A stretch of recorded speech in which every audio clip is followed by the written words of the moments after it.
All right, moving on. Rwanda-backed militants advanced on a second front in the offensive across eastern DR Congo on Wednesday after seizing control of most of the key city of Goma during heavy fighting with the Congolese military.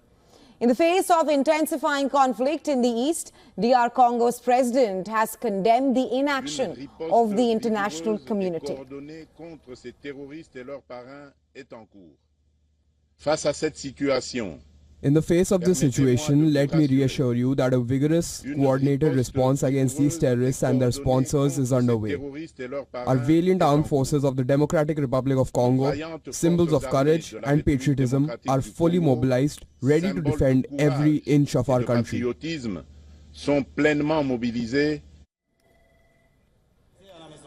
In the televised speech, he also said that the military was undertaking a vigorous response as Rwanda-backed militants captured new territory in the east.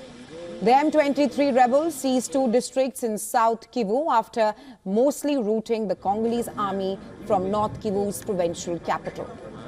The regional East African Community, or the EAC Bloc, urged the Democratic Republic of Congo to speak to all stakeholders, including Rwanda-backed fighters, to end fighting on its eastern territory.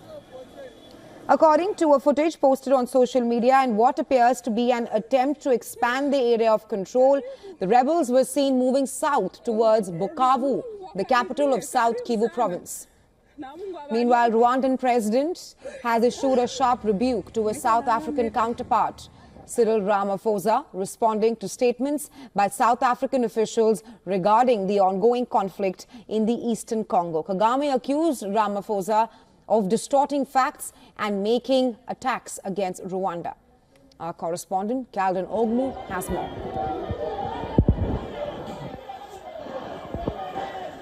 The tension between South Africa and Rwanda is brewing. Rwandan President Paul Kagame has responded to President Cyril Ramaphosa, with Kagame accusing his Pretoria counterpart of distorting facts and challenging South Africa that Rwanda will deal with South African threats any day.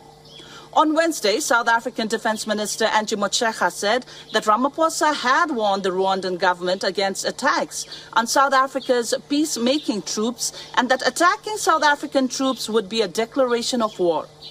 Ramaphosa's office on Monday had confirmed that the president held a telephonic call with his Rwandan counterpart to discuss the recent escalation of conflict.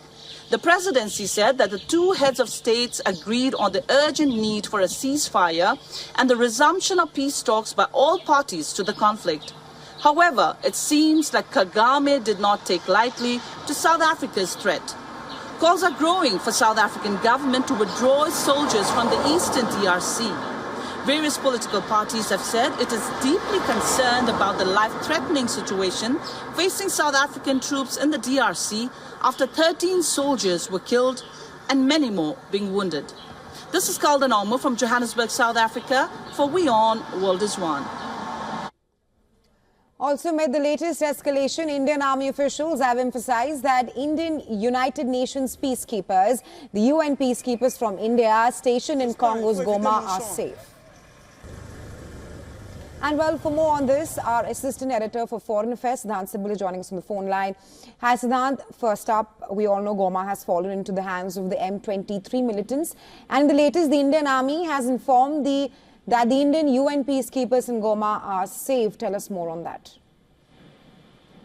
Well, essentially, we know that the Indian UN peacekeepers are in Congo, and many of them are in Goma. In fact, if I can give you a number, there are approximately 1,200 Indian UN peacekeepers in the United Nations Organization Stabilizing Mission in Congo, of which approximately 800 are in Goma. What the Indian Army officials have told WION is that while the situation is tense, precautionary measures are being taken, and essentially we also know that when it comes to any attack, there hasn't been any direct attack by the various factions who are fighting, and essentially the situation remains precarious. Now, if I can give you an overview of the Indian peacekeeping missions, India has been one of the major provider of military personnel to UN peacekeepers across the world, including, of course, in Congo. In fact, in 2020,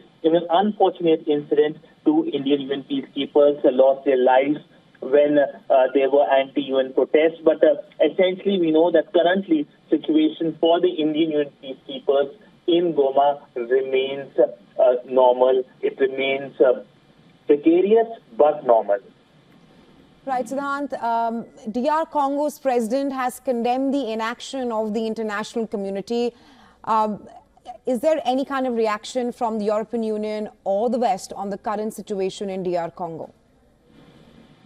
Well, the European Union has expressed its concerns over the humanitarian and security situation in Goma. It has urged for peace and the withdrawal of the rebel forces.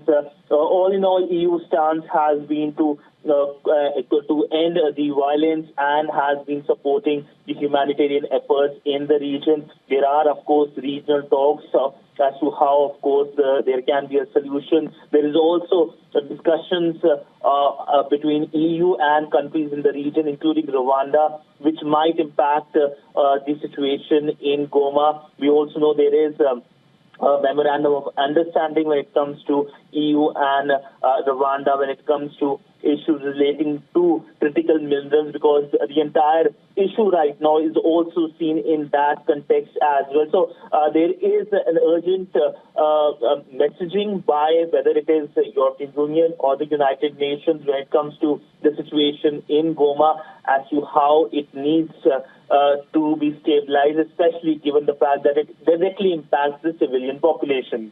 Right, Siddhant, thanks very much for joining us on the show with your insights.